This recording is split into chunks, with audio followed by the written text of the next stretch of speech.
Listen to the people. Listen to humanity. Listen to the parrot. Parrot TV. Parrot TV. Parrot TV. Parrot TV. Parrot TV. Listen to the people. Listen to humanity. Listen to the parrot. Parrot TV.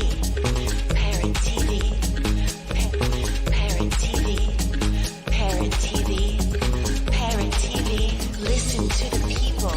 Listen to humanity. Listen to the parrot. Parrot TV. Parrot TV. Parrot TV. Parrot TV. Parrot TV. Parrot TV. Parrot TV. Parrot TV. Parrot TV.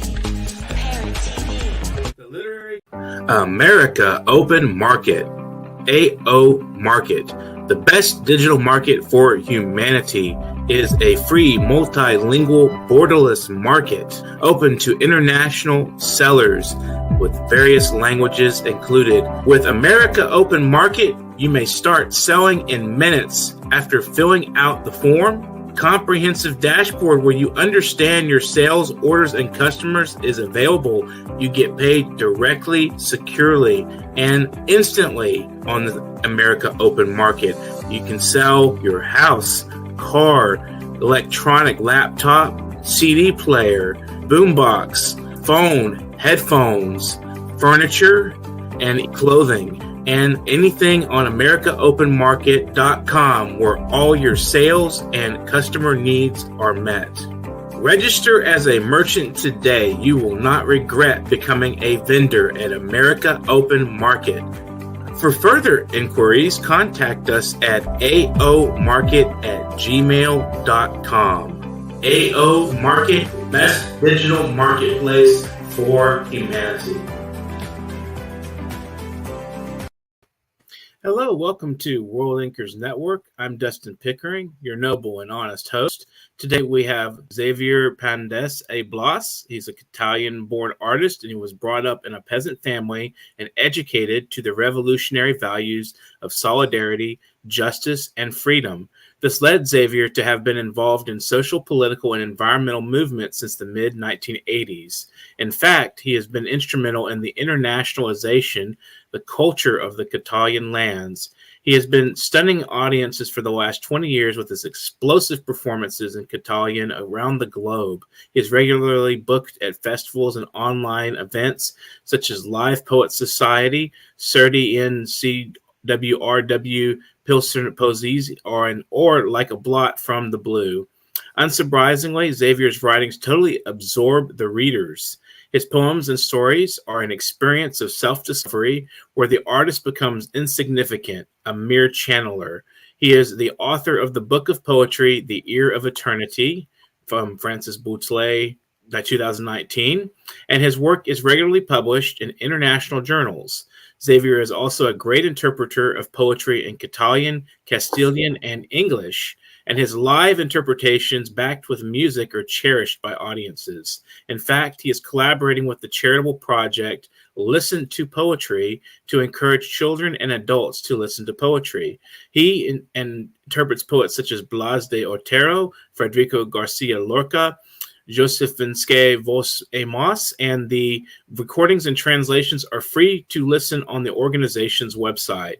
He is currently working in translating and musicalizing the poem by Ramon Folk a Camarasa, the 20th anniversary re-edition of his first album, Por qué no é Deus? Why Don't You Say? And finalizing the tracks of his upcoming album of poems yet to have a title.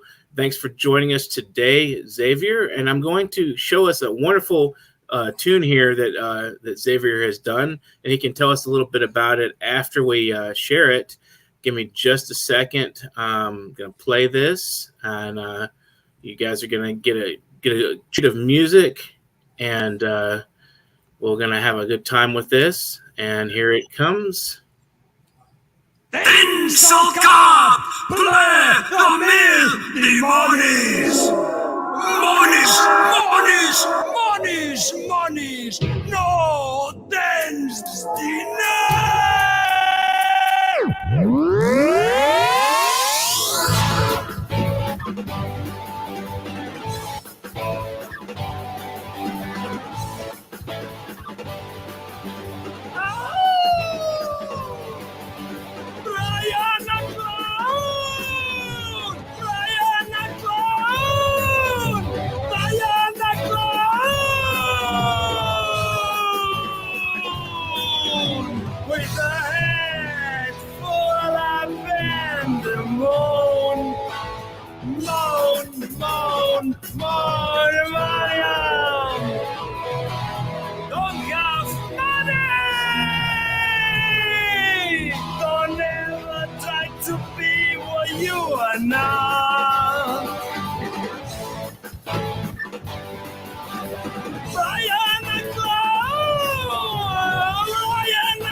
monies, monies, monies.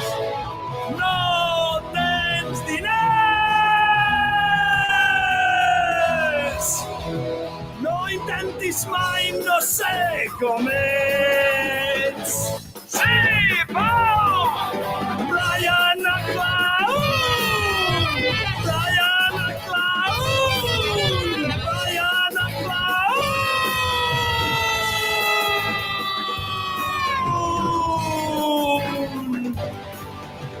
Brian Clown!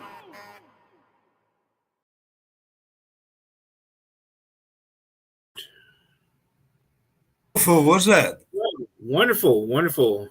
And the literary parrot, you're in our book with the translation as well. So Yes. That was a wonderful poem and that song. What can you tell us about that song? What is it a tribute to, or who is it a tribute to, and what is the meaning of it? It's an interesting story because this year Pau Riba, the composer of this song, died, and coincides with the anniversary of 100 years birth of Gabriel Ferraté. You know, the first was the first counterculture artist in our country, so linked to, of course, all the hippie movement at the time. This Gabriel was the first post-war poet, you know, the first modern poet, you see, and it's quite an interesting coincidental, you know, year. And there's a lot to explain, but cutting it short, Pau Riba was one of my mentors. I would call him out of the blue, and we would spend like 2 hours talking about music or etc. And he would give me quite a lot of advice how to compose, what to read, etc. And he would ask me to go to London. You know, shall remind everybody from the world. And actually, there's people from Bangladesh watching out. Hello, Bangladeshis! Hey, thank you for watching this wonderful show on Parrot TV. So he said, "Oh, go to the club." I remember the Oxford Street Club, you know, and I would go there. How is it? There was this, there was that. So we exchanged a lot of things, you see. And he came to my first concert ever in Catalonia, in Catalan, after I had been touring in the UK with his cousin, Fran Casasas, because he's quite a known poet back in Catalonia. And he asked me one thing only. He said, Xavier, you got to do a cover of Brian the Clown in English, you see? And I said, okay, I'll do it. So time went on, and this year he announced that he was dying of pancreatic cancer. So I had to start doing it like a few years back, and then I just get on and send it to him. He loved it. He allowed us to legalize it, and this is Brian the Clown. You see, is the story between Pau Riba and I. You know, the interesting thing is that this relationship is hardly known even at the time, you know, within the family. So when I sent emails and text messages to Pauet, and the other, I don't remember, Caim, that's the one, that they were the members of Pastora, a really famous band with a singer from Aragon and singing in Castilian Spanish. And they were super famous. Claro, they were surprised and said, who is this guy? You know, he sent us this track. And actually was chosen for an Ender Rock radio program, you know, as a homage to Pau Riba. And I was next to the, you know, to big names there. That we come back to the same. That I'm, you know, that personally, you know, this song has also shown that nobody's a prophet in their in their own land. You know, you need to die or win an award or something. Right. It's fine. It's just a classic. Well, you guys are wondering why. What is this song about? Because Brian the Clown, you know, you know, like you're full of pandemonium. Don't try to be, you know. So, Pau Riba was born in Palma de Mallorca, que is the Balearic Islands. They speak dialect of Catalan, quite a really good language. You see, to the you know, brilliant poetry from there, like same from Valencia, the other one of the other areas, and he was recording an album with David Allen that he had worked with all these big bands. I think even Pink Floyd. I think maybe not. Correct me if I'm wrong, but a big name. And there was this character that David had brought, you know, and the guy was just drinking and smoking pot around and just doing crazy things, you know. And Pau Riba just grabbed the guitar and created Ryan the Clown. So that's the story, you know. The inspiration is this unknown character, you know, that was this unknown hippie, I suppose, you see, at the time, you know. But the interesting thing for me, and I didn't realize until recently, is that this song was published in 1974. It's quite, if you listen to the original, you know, it's quite punk.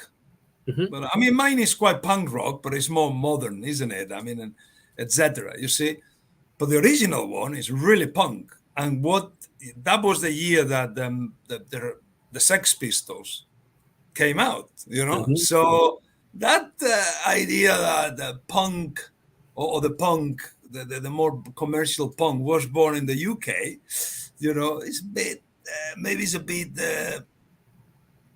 stretching the truth, you know, because you got Pau Riba and there's other bands actually, and of course in the USA you got the New York Dolls that they were pre-punk, you know, were kind of the Stooges too, the brilliant bands.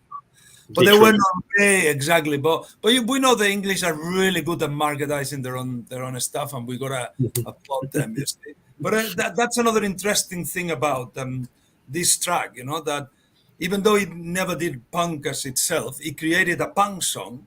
You know, with the influence of David Allen producing and this character from the British Isles. We don't know if he was Welsh or English or whatever.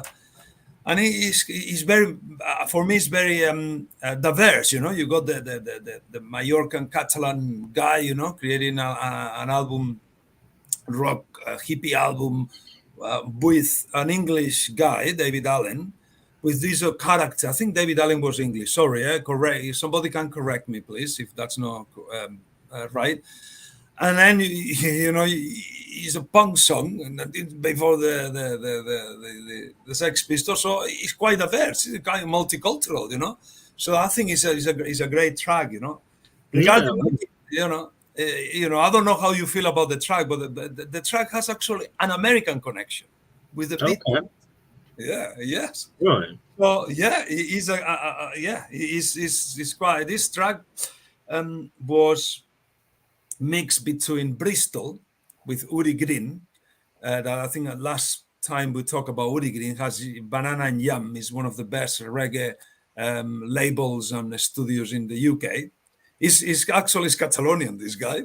Interesting, you know, a lot of people don't know this, Uri Green. And Jordi Picas from La Julia put the drums and the bass back in Catalonia. But the sax is by Sean McBride, the son of Dick McBride, that was what we call the shadow beat poet. He's one of the beat poets that he kept himself in the shadows. He didn't, you know. I got all his books here that are inaccessible unless you have 90 euros per to spend on $90, and if you find a copy. But the son has still some copies and sent them to me. So, you know, that's interesting too, you know, that you got the saxo player, that in the original there's no saxo, as you can imagine, being punk. And he's got that influence from his dad, as you know, like that beat influence, you see, in you know. So yeah, it's quite an international track, you know, both, you know, both tracks, you know. And that tells you how important it is to keep keep Pau Riba happy, because I did finish the song before he went to wherever we go afterwards, and keep keep different cultures coming together, or different individuals with different ideas from different cultures, and create, really good, or interesting art, and bringing people together, like this person or these people from Bangladesh and other peoples of the world in your program, So yeah, I'm very, very, very proud of this track. You see, yeah, I think is brilliant. I love it. I think it's wonderful. What do you think the role of like controversy is in bringing the arts into like a public spotlight? Because I mean, you mentioned the Sex Pistols; they were really good at stirring a lot of trouble. Yeah. But then we come back to this wonderful literary anthology that actually, as I said, let's have a bit of brilliant. It says Parrot, and there are 3,000 or probably 3 million sayings in different languages about parrot. Parrots. You are a parrot. When you say to somebody you are a parrot, it has many different meanings. Well, one is that you talk too much. You talk too much, but you don't do. You don't act. And yeah, I think that personally, I'm going to be, people are welcome to hate me and disagree with me, but when we talk, or someone talks, or it is talk about the artist more than the music, there is an issue with the music. It is true that the Sex Pistols came out, but we got to remember that they did a concert in a shop. Initially was that woman that I think died recently. I don't remember her name.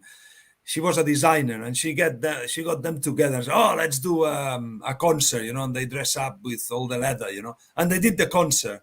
Because they were, it was apparently they couldn't. They were not, the music was not the time at that moment, really tight, etc. But it was successful. And after that, they became, icons and very, they have great tracks. I'm not undermining them at all. They have their role in the music, but there was a lot of marketing. I agree with you. You could tell, well, they got these guys from whatever, that shop. Somebody saw them, this designer was good at marketing, shooting marketing. They got them there, and they begin, so there's a lot, I think, with a lot of bands, they come more from marketing than from the art or from what they do, you see. And the Sex Pistols, hard to get the art to speak for itself. It's a lot of artists are really talented. They're really great. They're just not good at getting the work out there so much, and it's hard. It's really hard. That's the process. It's really tricky for a lot of great artists. Yeah. Also, and we come back to the same. And again, I'm open. I am open by people feeling. Whatever. Anything that you feel, guys, investigate it inside you, write a poem, but this is personal.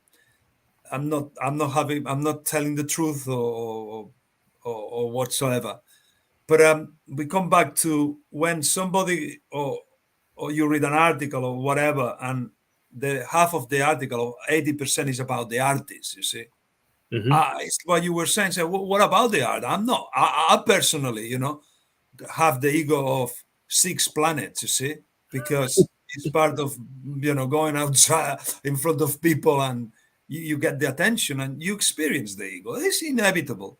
Although I don't get attached much, to the ego, because it's very destructive, and I know that for my own experience. But then what I think is important is what it is channeled.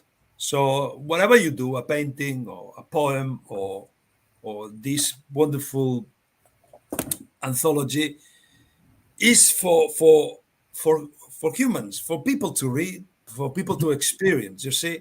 Right. Then it's okay if you win an award or, a couple of grand, and whatever, you get a grand. Yeah, it's fine. It's good. I like making money from making poetry when I am offered. Yeah, of course, I like it. It's fine. I don't have a problem with that. And like when people come to me and say, "Oh, you are a great poet," or "You are a great dad," that kind of like say, "Okay, fine, thank you," you know. Mhm. But most of people, they come and say, "Look, I had a bad day, and you came, and I didn't understand you, but I feel better," you know. Or like you were saying, you know, "Oh wow, I read your book on page 66, that poem about your brother or whatever. Whoa, well, that was brilliant. Now I understand my brother." That is what I think you are referring, Dustin. It stands by itself, you see. If Right. that wouldn't happen, I would be very worried. I would move on. I wouldn't do poetry or music anymore, you know, because what's the With the point? Just experience, yeah, I agree. It's the experience. We'll take a brief break, but we'll get right back with your some of your work and hear some of yeah. that. It'll be great. Mhm. Looking forward to it. Are you curious about financial literacy? Then take a look at Professor Anthony Rivecchio's new program on Parrot TV. It's called Financial Focus University. This is an excellent program to learn about questions related to your own finances post-COVID, if how you can manage your money, how you can work with your tax situation. And this is an excellent and informative discussion of financial literacy. With Professor Anthony Rivecchio, your financial problems will be solved at Parrot TV with Financial Focus University. Hi, I am Dustin Pickering from Parrot Literary Corner. You know me, your noble and honest host, and I've got exciting news for you. Last anthology, Series 1, The Literary Parrot, did such a great job. We want to continue to provide this community service to our viewers and to our contributors to the program. So please get up and get a copy immediately. You know, if you're in this book, you want to get a copy. If you're not in the book, you want to get a copy and see what we're doing. You want to be excited with us. We want you on this program, and we hope to see you sometime soon on The Literary Parrot. You have to get your hands on this copy. It's amazing. It's an absolutely beautiful anthology meant just for you. Our past guests have been invited back to contribute yet again to this Series 2. We do this quarterly anthology. We will be doing this after our 200 episode milestone. As of this last quarter, we reached 200 episodes, and past that, get up and get a copy immediately. This is the only TV show on earth for creative writers, and our guests are amazing. They're also community activists building from the ground up. This program is for everybody out there who is a creative mind. Order several copies if you can and donate to local libraries. Give them to your friends, cousins, fans, supporters, anybody that you think loves poetry. And it's not just poetry in this book. Remember, this is creative mind. So we have prose, fiction, short stories, essays, artwork, anything you can think of, artistically creative, photographs. Everything in this book is packed. It is packed. It is just absolutely packed. If you want to get your hands on it now.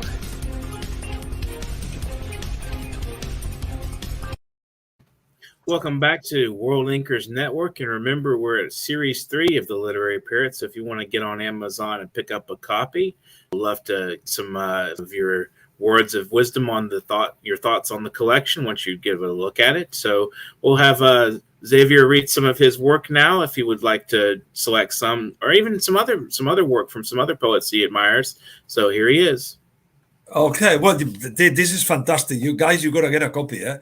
I'm in it, eh? Talking about being a bit egocentric, I'm in, you know. But you got to get a copy, guys. This is fantastic. This is a fantastic book, you see. And why don't we do something? Let's try my poetic skills. So, as you know, there's another Catalan poet, Meritxell Sales, that you chose, and she's extremely happy, believe me. She was one of the people, you know, that introduced me to poetry with Xavier Panades, and she deserves more than she deserves this, you see, and much more. Her poem is very interesting. It's got no title, you know, and I'm reading it in English, okay? I know, first in Catalan or Catalan, the way that Dustin says it, that I really like it, actually. Okay, it's brilliant, yeah. So, passa una senyora molt grossa amb un pastís que al seu costat s'empetiteix. Un taxista equipat al cel. El Mosques i la seva filla. El camell de la gent de sempre. Les cues del pa amb la gent emmascarada. Un nadó en mira amb un somriure. La dona amb el gos enorme i l'home amb el gos petit. Passa un home pobre amb la filla pobra. Passa el foc de l'estómac i t'il·lumina el recital de poesia. L'ànima oscada. Passa un àngel de la mà d'un tetraplègic. Comença a ploure i totes s'aixopluguen. Un munt de gent xopa van cap avall perquè fugen de la guerra. Un munt d'homes i dones van amunt perquè marxen a la guerra. Plou sang i fang. Wow. Would you like me to do it in English? Yes, please. I haven't, as you could see, I haven't rehearsed that. I very, very rarely do that. But I think we should promote this beautiful anthology. Okay, let's go. A very fat woman passes by with a cake by her side. She shrinks. A taxi driver fitted out in the sky. Mr. Flies and his daughter. The drug dealer of the usual people. Bread queues with masked people. A baby looks at me with a smile. The woman with a huge dog and the man with a small dog. A poor man passes by with a poor daughter. The fire in the stomach passes and illuminates the poetry recital. The darkened soul. An angel passes by the hand of a quadriplegic. It's starting to rain and they're all sheltering. A lot of soggy people go down because they escaped from the war. A lot of men and women go up to go to war. It's raining blood and mud. Powerful. Wow, it is. It's wonderful. She is very powerful. She's a very good poet, you know. Thanks for sharing that. It's wonderful. Would you like to read yours or maybe somebody else's? Okay, I'll do mine. Come on. You touch my ego a little bit there. Come on, I'll do mine. There you go. Yeah, actually, I just learned William Blake Tiger, if you like me to do that one. I've never done it live. You like this? Sure. Yeah, let's see. I know it by heart, but I'm going to read because it's not a finished product, you know. Oh, let's do it first time here. Why not, eh? Okay. Tiger by William. No, it's The Tiger by William Blake. So it's Tiger, burning bright in the forest of the night.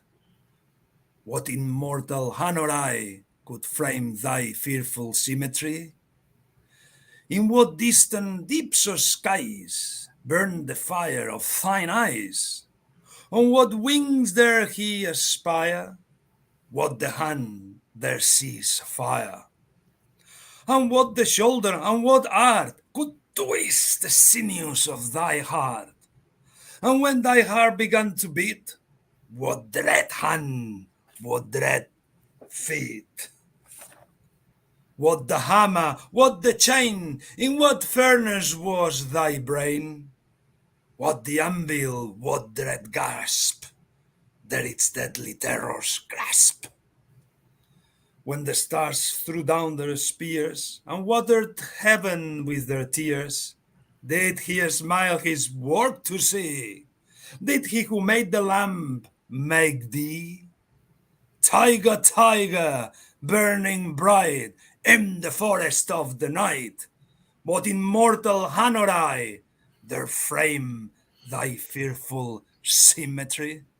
Well, not bad. It's interesting because Blake was one of my early influences in reading. You know, I've read all of his poetry, and I've just really been. There's the simplicity of the language combined with the complexity of the concepts being, discussed in those poems. I mean, it's incredible. I agree Beautiful. with you. He came actually. This poem is on Listen to Poetry website, run by Gerald Cox. He's an ex-professional actor. He's my elocution master. So you can tell still a lot of work to do, but you could tell from the poem he's doing quite well. You know, I mean, and he was friends with Carrie Fisher actually. So interesting enough.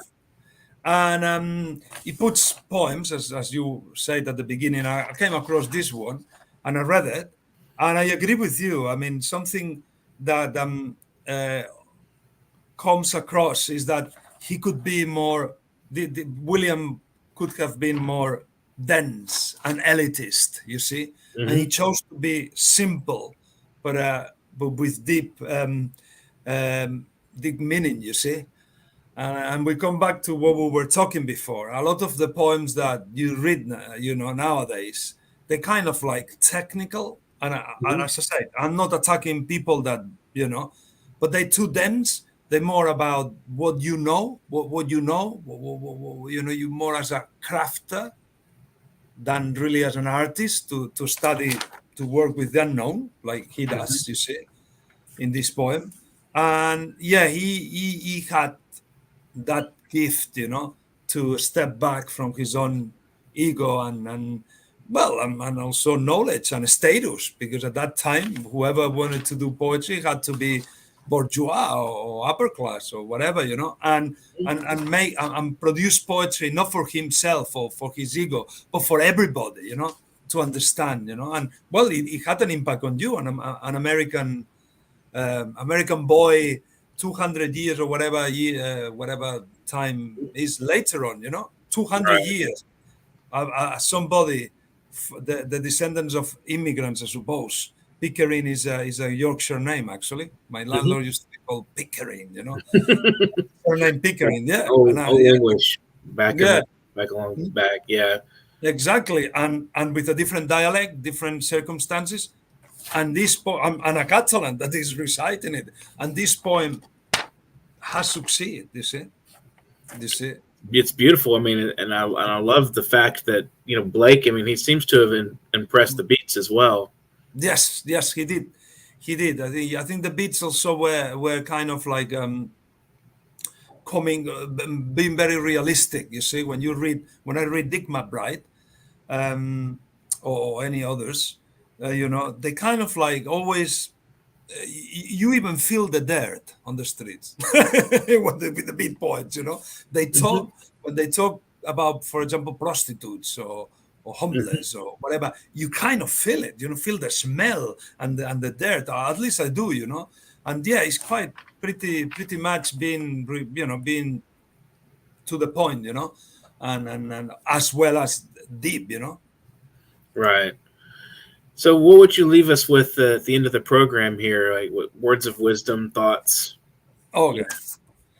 Last time, I think I said, don't try.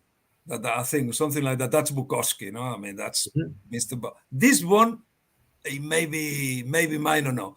But what I'll say is, there is no poetry without performance, and there's no performance without poetry. You see, there's no excuse to go from this to Tiger, burning bright. You see? To recite it. Performance and poetry both are poetry, or whatever you art, both.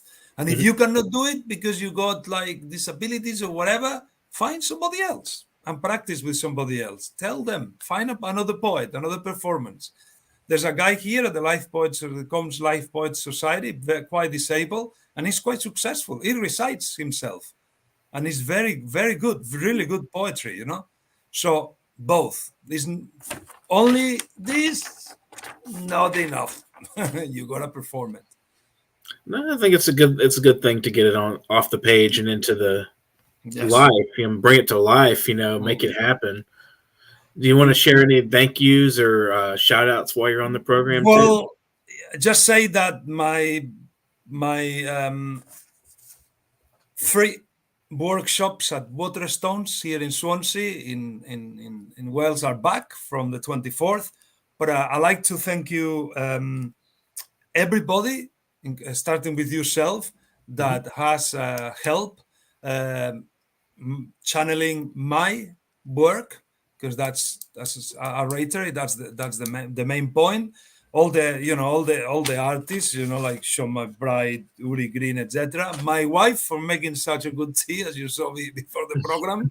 Everybody, my parents especially, because they gave me life and they gave me attention and the tools to nowadays be here, survive, and keep fighting inequality. You see, don't stand back. Whatever you do, any actions every day that you do, try to be reasonable with people, even if they're not reasonable to you. But it's in our hands to stop all this nonsense that is happening in the world. And poetry can help with performances, you see, and influencing people. I'll leave it like that. Wonderful thoughts. Just keep peace and love in your heart, and bridge people through your mediations and through poetry and performance. Yes. Wonderful words of advice. I think we could leave it with that, and I will appreciate you being on the program today. And if you want to suggest somebody to us, feel free. We'd love to talk, about poetry and the arts and performance and all the other wonderful things out there, creating the world as we live in. I'm going to say two names, okay? Because they're going to see this video. Gemma Howell and Rebecca Love. I could, the only two, otherwise it's too many. I challenge them to be on this program. Excellent. I'd love to interview and talk with them. Well, I love this background. This should be our regular background. This is from the Brian the Clown. It's wonderful. It's kooky and interesting. Well, thanks for watching World Inkers Network today, guys. I'm glad you were able to enjoy the program. Remember, you can like, subscribe, and share our content, and there's no cost added to that. If you want to help us out a little bit, we can get some donations here to paypal.me/nyparrot. paypal.me/nyparrot is where you would send us a little extra cash to keep this program alive.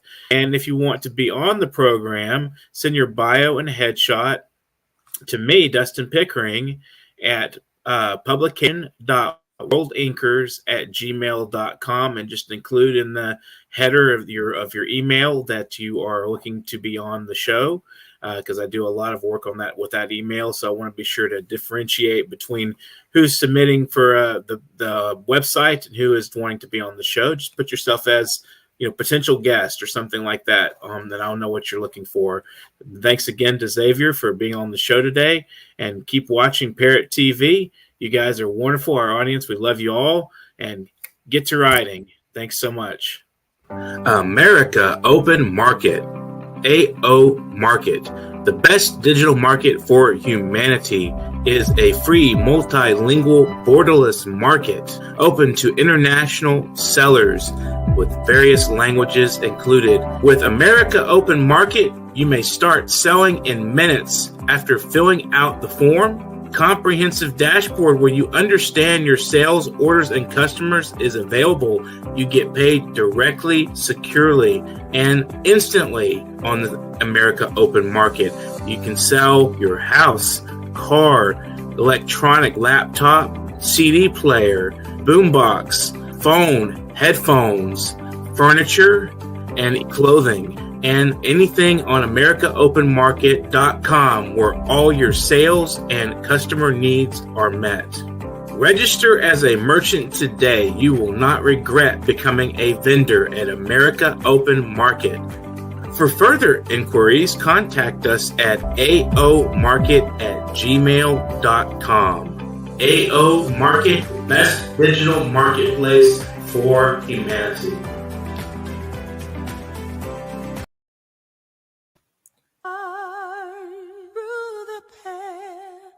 Listen to the people. Listen to humanity. Listen to the